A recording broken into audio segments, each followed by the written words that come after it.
Selamat malam, Bapak Ibu sekalian. Perkenalkan, nama saya Yuka Raditya Ranuprana. Saya dari kelas M53 MMUGM Jakarta dari Konsentrasi Strategic Management ingin memaparkan terkait dengan tesis saya dengan judul Evaluasi Proses Pengembangan Inovasi Teknologi Digitalisasi di PT ABC dengan dosen pembimbing saya yaitu Ibu Sari Sitalasmi. Di awal, saya mungkin akan menjelaskan terkait latar belakang penelitian saya, di mana saya tertarik dengan dinamika industri saat ini yang terjadi, Bapak Ibu sekalian, yang menuntut bahwa perusahaan itu harus fleksibel, responsif, dan juga inovatif. Dari dinamika industri yang cukup mulai banyak bergerak dengan cepat ini, saya coba mengambil salah satu industri, yaitu industri minyak nabati.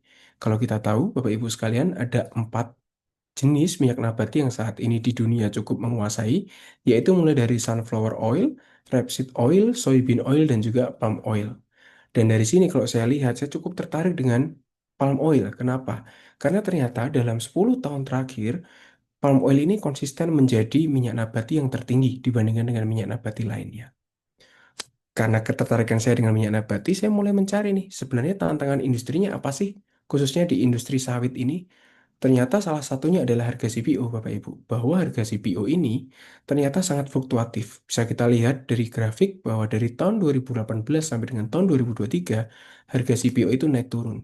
Karena faktor eksternal yang mempengaruhi ternyata cukup besar. Dan bagaimana hal ini bisa mempengaruhi proses bisnis dari perusahaan yang ada, karena dengan harga yang cukup cepat bergerak atau fluktuatif, sehingga para pebisnis ataupun para industri di kelapa sawit ini harus memikirkan biaya mana yang paling efektif untuk dilakukan. Dan kalau kita lihat di kacamata Indonesia sendiri, industri sawit ternyata menjadi salah satu industri yang menyumbang devisa yang cukup besar. Bahkan kalau saya coba tarik dari 4 tahun terakhir, dari tahun 2020 sampai dengan tahun 2023, trennya cenderung naik. Bahkan puncaknya di tahun 2022, industri kelapa sawit sempat memberikan kontribusi devisa hingga 39 miliar US dollar. Dari industri sawit ini, akhirnya saya belajar, apa sih yang kita bisa menggolongkan bahwa industri sawit itu baik atau tidak. Dan dari literatur yang coba saya baca, ternyata ada 3 indikator yang coba menjelaskan bahwa operasional kebun atau operasional perusahaan kelapa sawit ini bagus. Yang pertama yaitu terkait dengan oil extraction rate. Bagaimana minyak yang dihasilkan dari sebuah buah atau sebuah TBS. Kemudian yield, atau di mana eh, luasan yang dimiliki oleh sebuah perusahaan itu mampu menghasilkan berapa ton buah. Dan yang ketiga tentu saja tenaga kerja. Seberapa efektif perusahaan kelapa sawit ini mengelola tenaga kerja yang ada di sana. Dan dari ketiga hal ini, yang paling sering dipakai untuk melihat performance adalah di tenaga kerja. Kenapa? Karena kelapa sawit juga merupakan salah satu perusahaan atau bidang bisnis yang bergerak di usaha industri padat karya. Sehingga komponen pengelolaan manusia atau manpower ini menjadi hal yang cukup penting dan cukup harus dikendalikan di setiap perusahaan. Saya coba mengambil 5 perusahaan besar yang ada di Indonesia, khususnya Bapak Ibu sekalian, dan ternyata yang menarik adalah ada salah satu perusahaan yang saya sebut PT ABC di sini, yang secara eksplisit menempatkan transformasi digital itu sebagai bagian dari strategis pengelolaan mereka. Itu tercantum di laporan tahunannya. Dan kalau kita lihat di gambar 1.5 di bagian penggunaan tenaga kerja di rasio hektar per karyawan, ternyata mengalami tren pertumbuhan yang baik.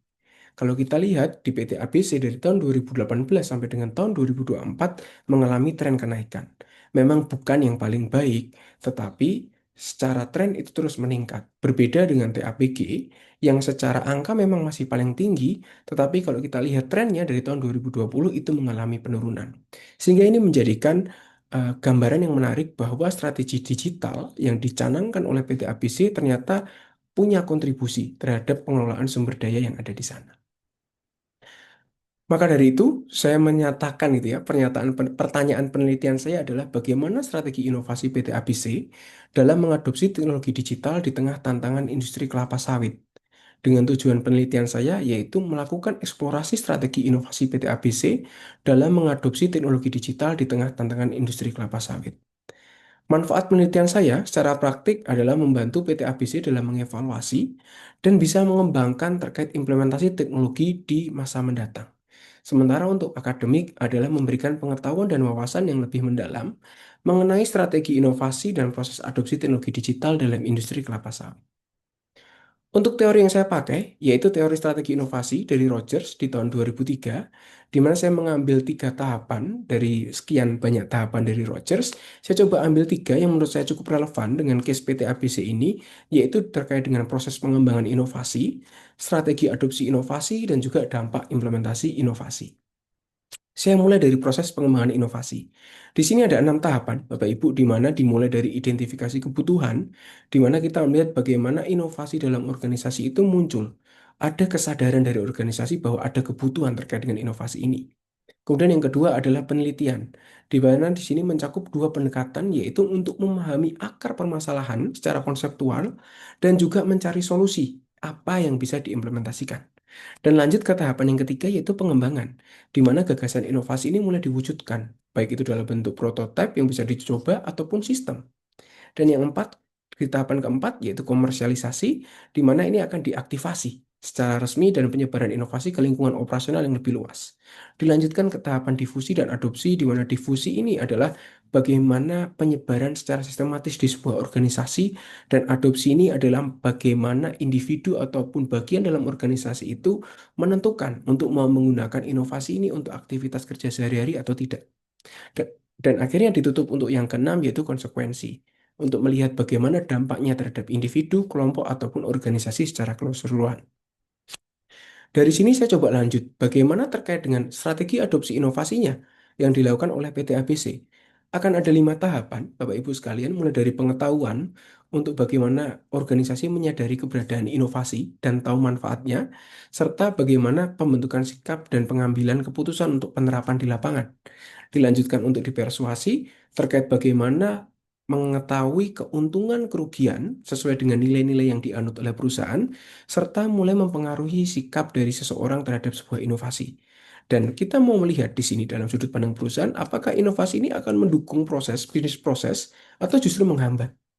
Dari sini akan masuk ke step yang ketiga, yaitu keputusan. Apakah akan diadopsi atau justru akan ada di penolakan untuk dilanjutkan ke implementasinya. Dan dari sana akan lanjut ke konfirmasi untuk mendapatkan keputusan. Apakah akan lanjut diadopsi? Apakah adopsi di lain waktu? Apakah tidak dilanjutkan? Atau lanjut penolakan? Dan yang ketiga, dari sisi dampak implementasi, saya akan melihat bagaimana inovasi ini mempengaruhi dan bagaimana dampaknya itu diinginkan dan yang tidak diinginkan. Apakah bisa selaras, dan dampak langsung dan yang tidak langsung. Itu seperti apa, serta dampak terantisipasi dan dampak tidak terantisipasi. Nanti kita akan lihat masing-masing seperti apa mempengaruhi bisnis proses yang ada. Untuk kerangka penelitian, saya akan membuat menjadi 3 stage. Yang pertama yaitu identifikasi teori, Bapak Ibu sekalian. Saya akan mulai dari mengumpulkan dan analisa data. Saya melihat dari sudut pandang tantangan VUCA, dampak ke industri, inovasi digitalisasinya. Saya lihat dari teori Rogersnya, dari pengembangan inovasi sampai dengan dampak inovasi. Kemudian saya menentukan narasumber. Saya coba bagi menjadi beberapa kelompok sesuai dengan kriterianya dalam sebuah organisasi. Saya lakukan wawancara, saya transkripsi, dan saya bagi ke dalam 3 model penelitian tadi untuk saya dapatkan analisa hasil wawancaranya. Dan dari situ di stage yang ketiga, di hasil dan implikasi, saya akan tahu posisi PT ABC itu seperti apa, baik secara aktual dan teori, dan mendapatkan gapnya. Sehingga saya bisa mendapatkan secara konkret implikasi terhadap proses adopsi inovasi PT ABC seperti apa. Sebelumnya, saya mungkin bantu jelaskan terkait profil dari PT ABC, Bapak Ibu sekalian. PT ABC adalah salah satu perusahaan yang besar yang bergerak di bidang kelapa sawit di Indonesia dengan total karyawan di 31.556. Sedangkan untuk organisasi di PT ABC secara besar itu terbagi menjadi dua, yaitu kantor pusat dan site. Di mana kantor pusat ini terdiri dari CEO, BOD, dan function, sementara di site ini terdiri dari administratur di level kepala dan asisten dilanjutkan sampai di level supervisi. Nah, untuk di PT ABC sendiri, mereka sudah merencanakan terkait tahapan inovasi yang akan mereka jalani. Mulai dari stage 1, operational control, stage 2, di data analytics, dan di stage 3, yaitu robotik. Yang mereka lakukan semenjak tahun 2022, dari 2019 sampai 2022, sampai dengan nanti di atas 2026. Untuk pendekatan penelitian dan metode pengumpulan data, saya menggunakan in-depth interview secara luring, dan data primer saya bagi menjadi 3 kelompok, yaitu manajemen pusat dari 3 narasumber, yaitu Chief Human Capital Officer, Vice President IAG, dan juga Manager IAG. Sementara yang kedua, kelompok kedua yaitu kelompok B atau saya sebut implementator adalah dari dua narasumber yaitu kepala kebun dan juga asisten afdeling. Sementara untuk kelompok C di pengguna inovasi ada di supervisor dan juga mandor. Dan data sekunder saya akan ambil dari laporan keuangan PT ABC, publikasi perusahaan serta laporan industri.